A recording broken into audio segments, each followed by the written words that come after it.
Silakan duduk. Ya, puji Tuhan. Saya pakai papan ikut-ikutan Kak Martin, saudara ya. Enggak, saya kalau di kelas saya pakai papan ini. Saya mau saudara perhatikan baik-baik. Nah, mari kita buka Alkitab kita di dalam Yesaya pasal yang ke-43 ayat yang ke-7. Saya akan kasih judul khotbah hari ini adalah pengaruh atau kuasa pujian dan penyembahan. Kuasa pujian dan penyembahan. Kuasa pujian dan penyembahan. Yesaya pasal yang ke-43 ayat 7. Boleh saya dibantu dibaca? Boleh dibantu dibacakan? Yesaya 43, Yesaya 43 ayat yang ke-7. Ya, semua orang yang disebut dengan namaku, yang kuciptakan untuk kemuliaanku, yang kubentuk dan yang kujadikan. Dengan kata lain, saudara diciptakan itu untuk memuji menyembah Tuhan. Jadi setiap kita diciptakan untuk memuji dan menyembah Tuhan. Itu yang paling penting, salah satu tujuan Tuhan. Kenapa demikian? Tuhan itu layak untuk disembah. Nah, baca juga, yuk kita baca. Dibaca di Kejadian pasal yang kedua ayat yang ke-15. Kejadian 2 ayat 15. Nanti disambung dengan Yohanes pasal 4 ayat 24. Oke? Yohanes 4 ayat 24.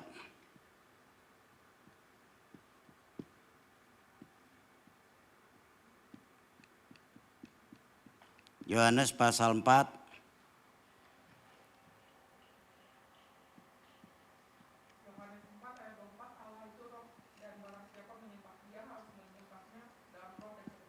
ya, nih, oke, ayatnya sudah dibaca. Ya, saya mau jelaskan nanti semuanya. Oke, sebelum ke sini, saya mau bicara tentang kuasa pujian penyembahan dulu. Ada 3, saudara boleh tulis. Ada 3. Yang pertama,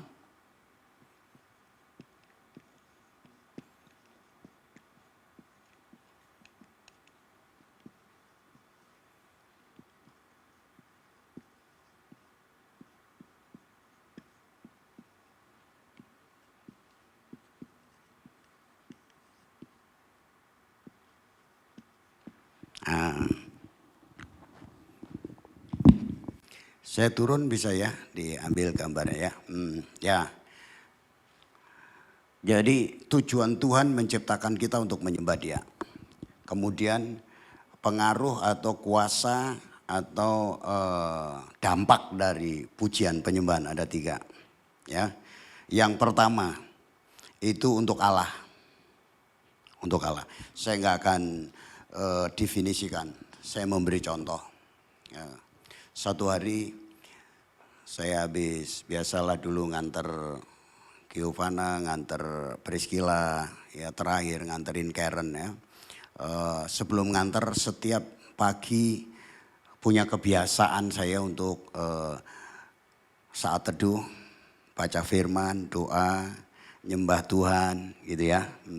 Tapi satu saat pagi itu setelah saya antar mereka semua, ibu saya antar untuk rapat, ya tiba-tiba pulang ke rumah itu, saya biasanya ada janjian sama orang, tiba-tiba saya ambil gitar, saya duduk di ruang tamu, saya nyanyi. Gak tahu saya kok bisa seperti itu, nyanyi. Mestinya keyboardnya tetap ada di situ supaya suara saya dibantu. Tadi mana? Keyboarder sampean, pemain keyboard ya. Ya, supaya ketika saya nanti nyanyi Kan kalau nggak pakai keyboard suaranya kurang bagus nanti ya. Saya mau ngalahin Hagai suara saya. Sorry Hagai ya. Ya. Ya. Saya biasanya main C aja. Ya. Jadi saya pulang, saya ambil gitar, saya nyanyi, saya cuman bisa main gitar itu tiga jurus saja. C, G, F, C, G, F, C, G, F gitu ya. Tahu ya yang bisa gitar ya, bisa musik C, G, F, C, G, F. Kadang-kadang kalau lagi itu bisa juga main apa C, tiba-tiba ke A minor, kemudian ke D minor, kemudian ke G, kembali ke C ya kan. Tahu lagunya itu kan? Ya nyanyi saya nyanyi, mana suaranya, keyboardnya. Nyanyi, saya ambil gitar, saya nyanyi. Ku nanti Engkau Allah kuasa dalam kemuliaan yang kudus. Ku sembah Engkau Allah kuasa. Belum selesai saya nyanyi. Seperti ada suara yang bilang gini. Tuhan bilang gini, enak aja kamu ya. Ku nanti Engkau. Aku sudah dari kapan nunggu kamu. Saudara jangan salah loh ya. Ketika kita datang di ruang ibadah ini, dimanapun kita berada, Allah kita adalah Allah yang omnipresent. Omnipresent itu Allah Maha Hadir. Ya saya tidak berkata yang ngarang lagu ini salah atau enggak. Tapi yang jelas ketika saya bilang ku nanti Engkau. Tuhan bilang gini, bukan kamu yang nunggu aku. Ya, tapi aku sudah nunggu kamu. Tuhan ngomong begitu. Saya tambah kenceng nyanyinya saudara. Ku nanti Engkau. Gitar saya kencengin saudara. Tuhan itu seolah dalam bahasa Betawi. Dablek lu gitu. Tapi saya nangis nyanyi itu saudara. Tiba-tiba dialihkan dengan lagu pujian ya yang mengatakan gini. Lebih dalam lagi ku rindu Kau Tuhan. Lebih dari segala yang ada. Lebih dalam lagi ku cinta Kau Yesus. Ku mengasihimu. Oh, lebih dalam. Saya nyanyi terus nyanyi. Saya nangis. Nggak tahu saudara. Orang-orang yang di sekeliling itu nggak ada. Mungkin suara saya pergi kemana. Suaranya kemana-mana. Saya nyanyi terus nyanyi. Selesai itu Tuhan bilang begini. Tahu nggak? Aku pengen Kau lebih dekat dengan aku. Kita memuji menyembah. Karena itu untuk Tuhan. Supaya kita intim dengan Tuhan. Supaya kita dekat dengan Tuhan. Supaya kita melekat sama Tuhan. Saya nyanyi terus saya nangis. Tiba-tiba Tuhan bilang gini. Aku mau kau lebih dekat lagi dengan aku. Saya bilang Tuhan bukankah aku tiap pagi bangun pagi baca firman. Aku saat teduh dan bahkan aku kadang-kadang aku berdiam. Tuhan untuk menyembah Engkau. Entah, aku pengen lebih lagi. Dan ketika aku pengen lebih lagi. Ada sesuatu yang aku mau bilang sama kamu. Betul saya nangis pagi itu. Tiba-tiba Tuhan bilang gini. Aku mau percayakan kamu perkara yang lebih besar. Saya baru berkata yes. Dan betul saudara. Sejak saat itu Tuhan percayakan banyak hal dalam hidup saya. Ya, pertama lewat saya nangani camp seluruh gembala di Jakarta. Habis itu disuruh nangani KKR. Habis itu saudara Tuhan bilang begini. Saya kan bilang ini Tuhan aku kok kayaknya khotbah tentang Israel. Aku belum pernah ke Israel ya Tuhan. Tuhan bilang apa? Kamu keliling Indonesia. Baru aku bawa ke Israel. Dan saya bilang, Tuhan aku ke Israel, aku nggak mau bayar sepeser pun. Betul, saya pergi ke Israel, saya nggak bayar sepeser pun. Teman-teman bilang, Pak Markus kasih renungan dong ke mereka. Enggak, aku mau jadi peserta yang baik. Jadi saudara, saya nggak bayar apapun. Dan saya keliling Indonesia, tinggal Aceh, Gorontalo, Maluku Utara. Saya belum pergi, hampir seluruh Indonesia. Ada 100 lebih kabupaten saya pergi, kota. Itu dampaknya. Tapi saudara jangan lihat tentang dampaknya ya. Oh kalau gitu aku mau nyembah Tuhan tiap pagi supaya aku keliling dunia. Bukan. Bukan. Bukan gitu. Ya. Tahun lalu saya bilang, Tuhan sebelum, ya bukan gitu ya maksudnya. Aku mau tetap sampai umur 80 itu jalan saya masih sehat gitu ya. Tapi saya bilang, Tuhan nanti aku kalau pergi jalan-jalan udah gak bisa jalan, ya kaki sudah gak bisa kuat gitu ya. Tahun lalu saya bilang, Tuhan aku mau jalan-jalan, mau pergi. Ya ini bukan hanya Indonesia ya. Tapi aku mau pergi ke 5 benua Tuhan. 5 benua. Dan tinggal 1 benua saja. Saya udah pergi. Tinggal 1 benua. Dan saya bilang teman itu waktu saya bikin camp itu yang saya umumkan di sini ada 50 hamba Tuhan yang akan kita campkan. Salah satu bilang gini, Pak Markus saya punya teman di sini mau nggak? Dan saya udah ketemu itu di Pantai Indah Kapuk. Dan di benua itu saya belum pergi. Jadi jangan saudara mikirnya, aku mau jalan-jalan makanya aku mau dekat sama Tuhan. Oh no, bukan itu maksudnya. Tapi yang dimaksudkan Tuhan mau kita intim dengan Dia. Yang kedua, bagi iblis artinya. Bagi iblis bukan pujian buat iblis. Kalau saudara nyanyi, saudara, iblis itu lari tunggang langgang.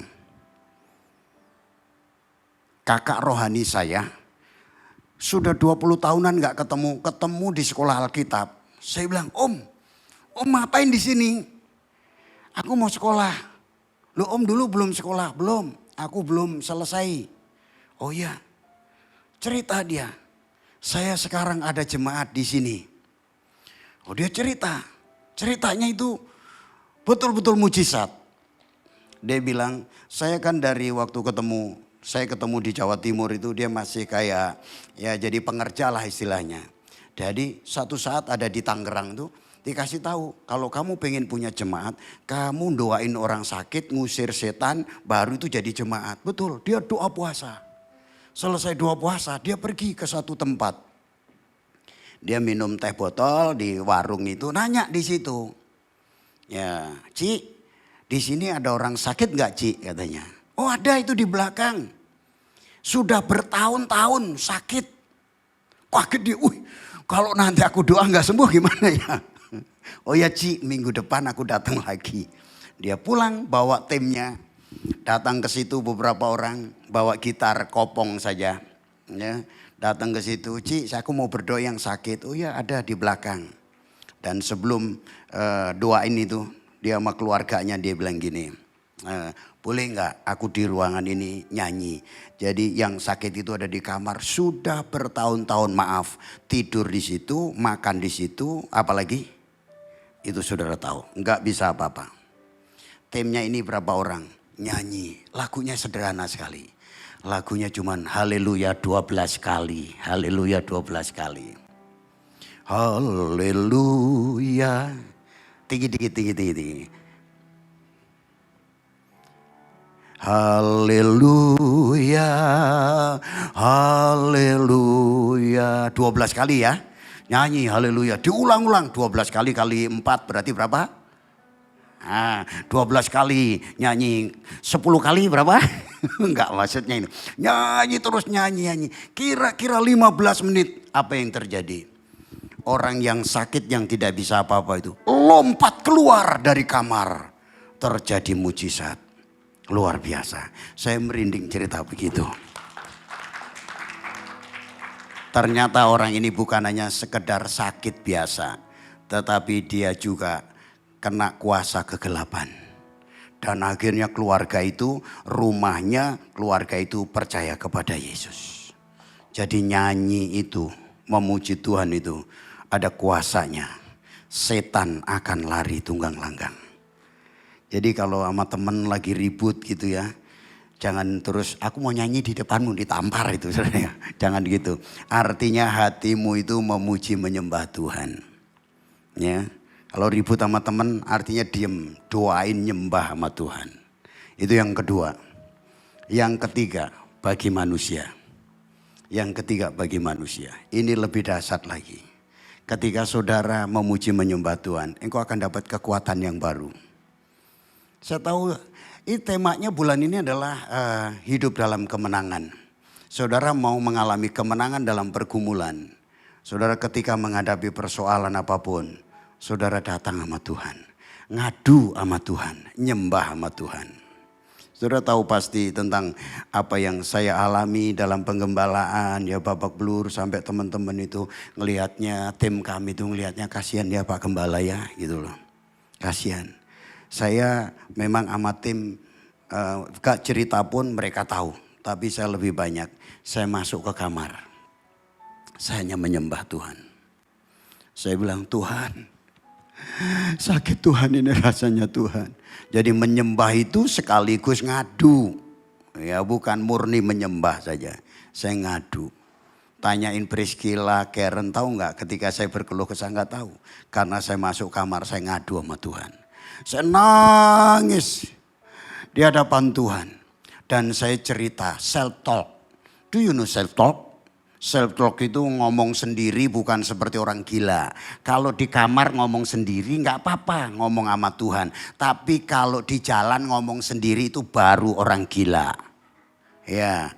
Saya ngomong sama Tuhan, ambil gitar saya nyanyi, nyembah Tuhan. Supaya saya mengalami yang namanya rest in God. Sama-sama rest in God. Bilang sebelahnya bukan rest in peace ya gitu ya. Rest in God artinya apa? Kita itu beristirahat di hadirat Tuhan. Jadi itu ketika kita memuji menyembah Tuhan. Yuk kita berdiri sama-sama kita praktek.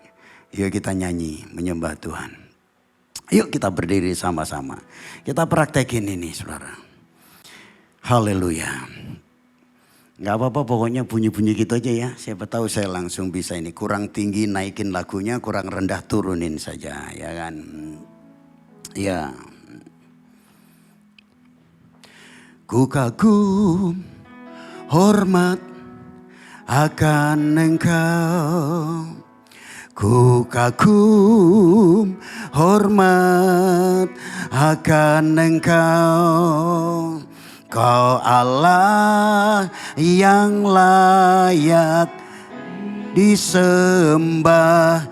Ku kagum akan Engkau. Ku kagum akan Engkau.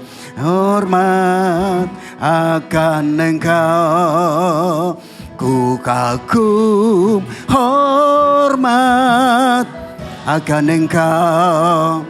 Kau Allah yang layak dipuji.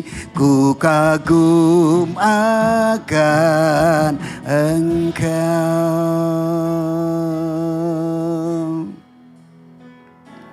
Kau sungguh indah tiada taranya, sungguh menakjubkan, sungguh ajaib untuk dimengerti. Lebih dari semua yang ada,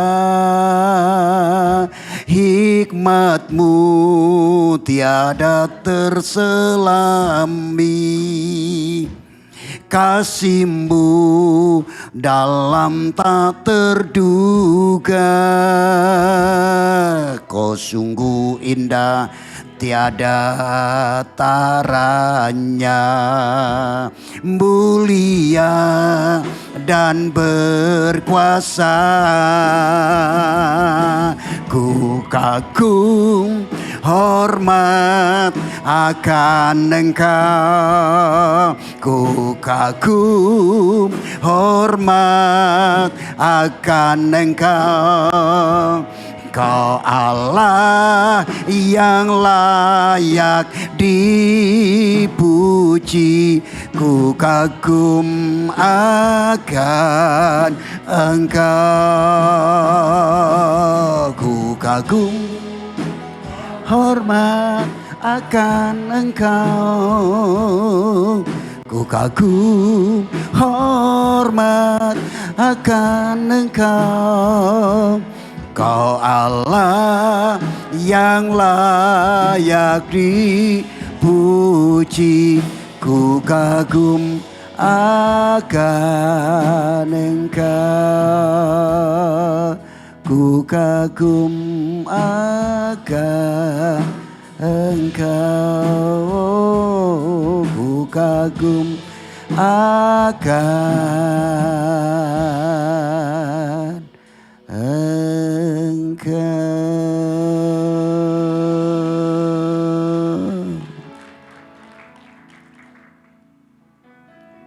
Lakukan ini ketika engkau memiliki keintiman dengan Tuhan, ketika engkau memuliakan Tuhan, setan akan lari. Ketika engkau memiliki keintiman dengan Tuhan, ada sesuatu yang Tuhan nyatakan dalam hidupmu. Tuhan mau ngomong sama saudara. Saudara harus lakukan apa sih dalam hidup ini? Apalagi kita ini adalah anak-anak ya yang masih punya jangkauan panjang ke depan. Hidup kita perlu serahkan sama Tuhan. Dan yang ketiga, ketika engkau menghadapi pergumulan-pergumulan, jangan lari kemana-mana. Jangan lari ke sosial media. Jangan ngadu ke sosial media. Larilah kepada Tuhan. Datang kepada Tuhan. Engkau akan mendapatkan rest in God. Engkau akan mendapat kesegaran bersama Tuhan. Saya bisa bertahan sampai hari ini bukan karena saya kuat. Bukan karena saya gagah. Ya. Kalau firman Tuhan tadi pagi dikatakan kita itu bagaikan bejana tanah liat yang rapuh. Tapi ketika kita itu intim sama Tuhan, kita menyembah Dia, kita ngadu sama Dia. Oh, indah sekali. Ada banyak hal yang Tuhan nyatakan dalam hidup ini. Ada banyak hal yang Tuhan nyatakan. Hari-hari ini saudara bisa lihat bahwa ketika beberapa waktu lalu orang susah, ini bicara tentang jasmani ya, tentang uang, tentang apa saja. Saya bersyukur, saya nggak pernah pusing tentang itu. Ya. Dan Tuhan malah pakai untuk saya bisa memberkati. Saya hitung-hitung ada 100 binaan orang yang belajar. Ya, saya jujur, saya keluar duit, saya beli apa macam-macam itu, saya bagi ke mereka. Saudara tahu, saya piara sesuatu itu, saya bagi ada berapa ribu, mungkin 2.000, saya bagi ke mereka. Saya nggak jual. Kenapa saudara? Karena Tuhan memberkati hidup saya. Tuhan berkati. Ya. Teman-teman pada heran, pada kaget, ya kan? Kalau saya flashback masa lalu, ya kan? Siapa saya? Ya. Teman-teman seangkatan saya itu heran. Kenapa? Nggak tahu rahasianya. Hanya melekat sama Tuhan. Silakan duduk. Ya, nggak apa-apa. Masih saya lanjut sedikit lagi. Masih berapa waktu nanti saya akan dikode, ya kan? Masih ada 50 menit lagi saya katanya begini ya kan. 50 menit ya begini ya. Ini. Sekarang dimensinya. Saya mau bicara dimensi. Dimensi praise and worship. Dimensinya. Ini penting. Hari ini nggak tahu saya kok ngajar pujian penyembahan. Dimensi, ada 2 dimensi pujian penyembahan. Tetap di sini ya, terus bunyi-bunyiin supaya saya makin semangat. Saya nanti dikode sama bagian timekeepernya, saya pura-pura nggak lihat, saya lihat ke sini aja. Saya lagi asik ini kayaknya ya. Ya. Dimensi, ada 2 dimensi. Praise and worship. Ya, dimensi pertama. Catat. Saudara ini nanti difoto saja. Pertama, ritual seremonial, saya singkat aja. Secara ritual seremonial. Yang kedua adalah lifestyle.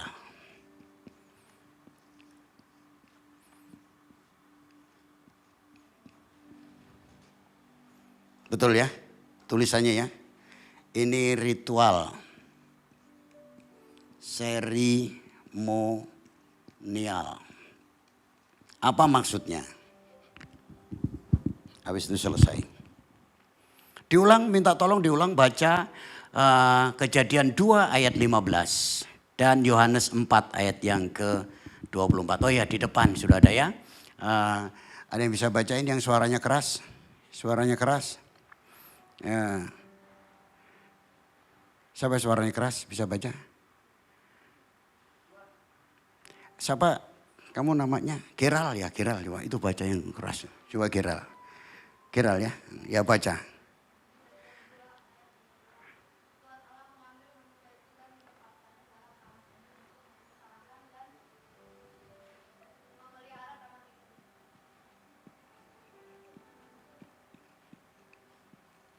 Nah, kata yang dipakai dalam Kejadian itu mengusahakan itu pakai kata abad.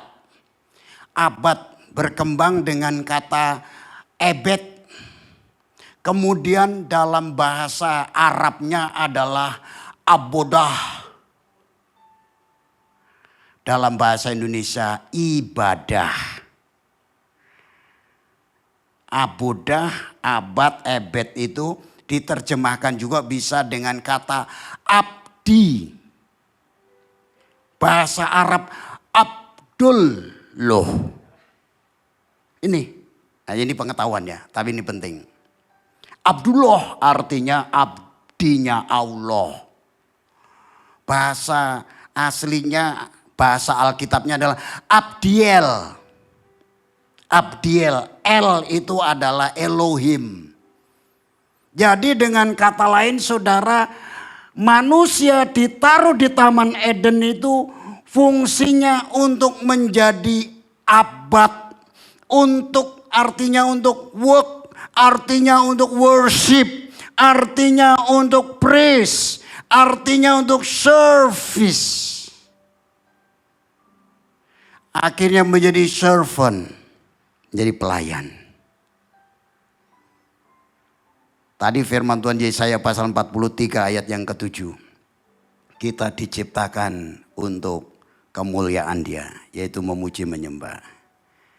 Jadi saudara, kita diciptakan itu untuk menjadi abdi. Ya, abdinya Tuhan. Nah, saya sambung lagi. Yohanes ini teori dulu ya, jangan tidur ya, saya bicara teori pada tidur, mimpi-mimpi penglihatan ya. Yohanes 4 ayat 24, itu kata menyembah. Sebelum saya masuk kepada menyembah, firman Tuhan katakan Allah itu roh, barang siapa menyembah Dia, menyembah dalam roh dan kebenaran. Menyembah dalam roh artinya bukan menyembah dalam bahasa roh, bukan. Menyembah dalam roh, di ayat sebelumnya perempuan Samaria itu bilang begini sama Tuhan Yesus, Tuhan nenek moyang kami menyembah di gunung Gerisim ini, nenek moyangmu kan menyembah di Yerusalem. Tuhan bilang begini, ada waktunya menyembah bukan di gunung Gerisim ini, bukan juga di Yerusalem. Sebab apa? Sebab Allah itu roh. Jadi bukan karena tempat. Allah itu roh. Artinya apa? Kita menyembah Tuhan itu kapan saja, di mana saja, tidak dibatasi oleh waktu, ruang, dan tempat. Karena Allah roh. Allah itu omnipresent. Allah itu omnipresent. Kita bisa menyembah mau ngadep kemana. Gak harus ngadep ke Yerusalem. Nggak harus 5 waktu. Bangsa Israel itu berdoa 1 hari 7 kali. Daniel 3 kali. Tanya sebelahnya, kamu berapa kali? Tanya dulu. Itulah sebabnya kita nggak bisa berkata berapa kali. Karena Allah itu roh. Tapi bukan berarti saudara, udah aku bebas mau ini. Ya. Orang nggak tahu saudara. Yang tahu itu saya menyembah Tuhan itu. Saya bilang saya saat teduh itu yang tahu saya sama Tuhan. Saya bisa cerita sama saudara, saya bisa berbohong sama saudara. Yang tahu itu saya sama Tuhan. Jadi itu artinya menyembah dalam roh. Dan kebenaran. Kata kebenaran itu benar lawannya. Apa benar lawannya? Bukan, tapi kata benar di sini bukan lawannya salah. Memang benar itu lawannya salah. Tapi ayat ini benar lawannya palsu. Karena kata benar di sini artinya sejati. Jadi lawan dari sejati adalah palsu. Yang tahu hidup kita sendiri. Saudara nyembah Tuhan, datang ke gereja itu Tuhan yang tahu. Sementara mana? Kohagai mana? Ngajak nyanyi, wah, saudara cuman lipat tangan gini. Masa saudara cuman lipat tangan saja? Saudara ngeliatin Kohagai. Lidahnya keluar. Gimana saudara? Padahal Tuhan bilang apa? Menyembah Dia dalam roh dan kebenaran. Ini sudah menyangkut yang namanya ritual seremonial. Saudara ada di ruangan ibadah ini namanya ritual seremonial. Saudara berdoa sendiri di rumah itu ritual seremonial. Saudara di komsel itu ritual seremonial. Nah ritual seremonial aja main-main. Bagaimana nanti kita bicara lifestyle? Itu dia. Kenapa saudara? Karena mungkin kita tidak tahu siapa yang kita sembah. Kalau kau tahu siapa yang kau sembah, kau akan sungguh-sungguh. Walaupun cuma ritual, bukan walaupun. Saya ralat ketika kita ritual seremonial. Saudara akan berikan. Ku berikan hatiku dan jiwaku semuanya bagimu di dalam hidupku di setiap waktu nyatakan jalanmu. Saudara akan nyanyi sungguh-sungguh. Di ruangan ini saudara akan nyanyi sungguh-sungguh. Saudara akan nyanyi sungguh-sungguh, dengar firman Tuhan sungguh-sungguh. Bukan main HP jawab WA teman. Yang pegang HP jangan rasa bersalah. Gak apa-apa saudara memang baca firman sekarang. Itu dia. Sekarang itu benar-benar bebas. Tapi ingat. Menyembah Tuhan dengan ritual seremonial. Itu penting sekali. Ketika saudara di hari Minggu ini datang, nyembah Dia dengan sungguh-sungguh. Karena engkau sedang connect sama Tuhan. Itu yang akan menolong saudara ketika saudara nanti sendirian. Lagi sendiri ada masalah tadi yang saya cerita tadi. Saya nyembah sama Tuhan. Walaupun saya cuman bisa 3 jurus. Karena waktu saya berguru saya cuma bisanya 3 jurus. CGF begitu. Tapi itu saat yang penting.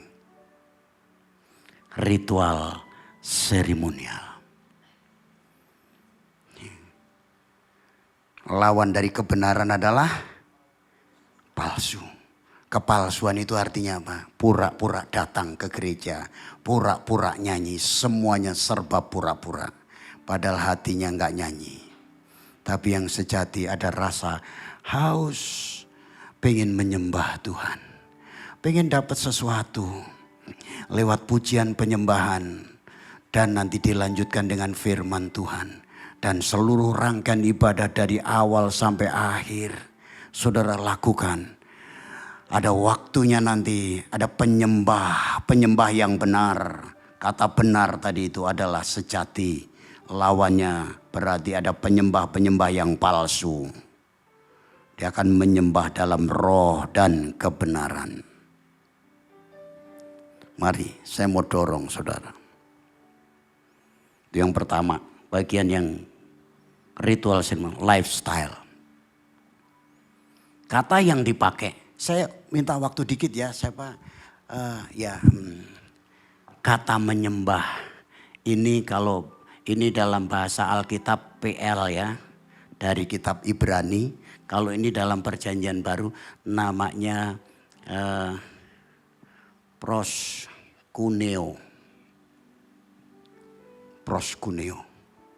Proskuneo itu menyembah, itu artinya sujud sungkur. Jidatnya ini sampai menyentuh. Yang pertama. Yang kedua, proskuneo itu kalau ada pribadi yang disembah di situ. Berarti orang yang nyembah itu sampai mencium kaki. Itu namanya proskuneo. Saya boleh artikan begini. Ada rasa hormat. Ada rasa takut dan gentar. Dalam ritual seremonial ibadah itu ada rasa takut dan gentar. Ayo dilatih. Yang kedua, lifestyle. Lifestyle itu di mana kita berada, karena di dalam Kejadian itu kita itu disuruh mengusahakan. Berarti di mana kita berada, kita itu sedang worship. Di kantor kita worship. Di rumah kita worship. Dimanapun kita worship. Artinya apa? Artinya ketika kita worship. Berarti ada orang yang kita sembah. Pribadi yang kita sembah. Yaitu Tuhan yang Maha Kuasa. Bukan hanya di tempat ini aja. Lifestyle itu ketika kita di rumah. Dimanapun berada. Karen, saya boleh ambil ilustrasi dari Karen ya. Saya pernah tanya sama Karen, kenapa kamu kok nggak pernah nyontek gitu kan, saya tanya. Enggak lah katanya. Kenapa nggak nyontek? Dia bilang nanti malu ya kan, dikasih tahu. Oh gitu. Terus nanti nilainya jelek. Lo remedial kan bisa. Oh enggak, walaupun remedial jelek. Saya tanya gitu. Terus kenapa sih? Kok nggak nyontek aja? Ya takut Tuhan lah. Nah itu yang saya suka. Takut Tuhan. Artinya walaupun saudara nggak ada siapa-siapa, Tuhan ada di situ karena kita sedang worship. Kita sedang worship. Sedikit lagi ya Denny ya. Ini penting buat saya. Gak tahu buat saudara penting apa enggak. Buat Denny penting gak ini? Penting ya. Kalau gak penting saya turun. Saya berkali-kali cerita ini, tapi saudara mungkin banyak yang belum tahu. Satu hari saya bilang sama ibu, saya bilang, aku mau ke Citraland. Enggak bawa mobil, enggak. Udah lama aku enggak naik Kopaja. Udah lama enggak naik Kopaja. Pengen naik Kopaja. Bau orang rokok, bau keringet orang gitu itu. Mungkin saya pengen lagi tuh kayaknya. Selama ini kan kemana udah terlalu nyaman, pergi naik turun mobil kan gitu kan. Ya, kalau misalnya saya ada kesulitan juga tinggal telepon dah cing, tolong jemput cing, ya jemput, cing anter cing, nah begitu rupa ya kan. Pak gak ada mobil ya udah tunggu aja, diam di rumah. Kalau enggak cing anterin saya cing naik motor kemana. Terlalu nyaman. Ibu bilang gini, jangan berlagu, ya udah umur katanya begitu. Naik komprengan segala. Enggak, aku mau ke Citraland, aku mau ketemu teman, saya mau naik Kopaja. Kan dari Citra 2 itu keluar kan udah langsung ada halte itu. Paling jalan kaki 500 meter saja itu. Jalan ke situ dari jauh saudara. Saya lihat di halte itu ada anak Tuhan Saya kenal baik, dia pelayan Tuhan juga di tempat lain, bukan di sini, bukan nggak berjamaah di sini. Dari jauh itu saudara, dia juga rupanya mau pergi, iya kan? Dari jauh saya lihat, wah itu saya kenal tuh. Tapi dia belum lihat saya, tahu nggak? Dari jauh itu sambil gini.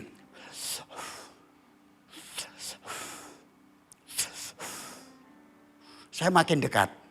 Setelah saya makin dekat, saya lihat saya langsung dimasukin kantong. Langsung dimasukin kantong. Langsung, wih Pak Markus ya? Oh iya, mau kemana Pak? Aku mau ke Citraland. Oh iya kita sama, mau ke Citraland. Tumben Pak naik komprengan. Sekali-sekali lah naik komprengan. Ceritanya sampai di situ aja. Yang saya mau sampaikan. Orang ini lebih takut Markus Sudarji daripada takut Tuhan. Dia nggak tahu lifestyle praise and worship itu Tuhan ada dimanapun kita berada. Saudara yang misalnya kerja, bos nggak ada, bos nggak ada ya, nggak ada. Kita bolos ya, nggak ada siapa-siapa, kita bolos. Nah saudara berdua itu manusia apa setan? Bilangnya nggak ada siapa-siapa. Orang yang kayak begini tidak mengakui bahwa Allah ada bersama dengan dia. Apa sih Allah hadir? Allah hadir bukan saat memuji Tuhan di sini. Tuhan hadir di tempat kudusnya. Tempat kudus bukan hanya ruangan ini. Tapi tempat kudus adalah hatimu dan hatiku. Seharusnya menjadi tempat kudus Tuhan. Jadi dimanapun saudara berada, Allah hadir di situ. Kehadiran Allah itu kita harus sadari Allah hadir di sini. Sehingga kita itu gak bisa berbuat macam-macam. Kau berkata kotor pun juga tidak. Karena Allah bersama saudara. Nyontek pun juga tidak. Karena Allah bersama saudara. Sekalipun gurumu tidak ada di ruangan itu. Sekalipun dosenmu tidak ada di ruangan itu. Tapi Allah hadir di situ. Kalau kau menyadari Allah hadir, kau akan selalu every time, ya, setiap saat, kau akan proskuneo. Aku hormat Allah karena Allah ada di sini. Ketika saya mau melakukan dosa, ketika aku mau lakukan kecurangan, Allah ada di sini. Ketika aku mau berbuat dosa, kau anak-anak muda yang sedang hot-hotnya mungkin pacaran, kau mungkin tidak ada yang lain, cuman kau berdua, Allah ada di situ. Allah ada di situ. Sadar nggak? Itulah penyembahan. Oke. Jangan saudara di sini menyembah Tuhan seolah-olah kudus, tapi di luar jadi kudis.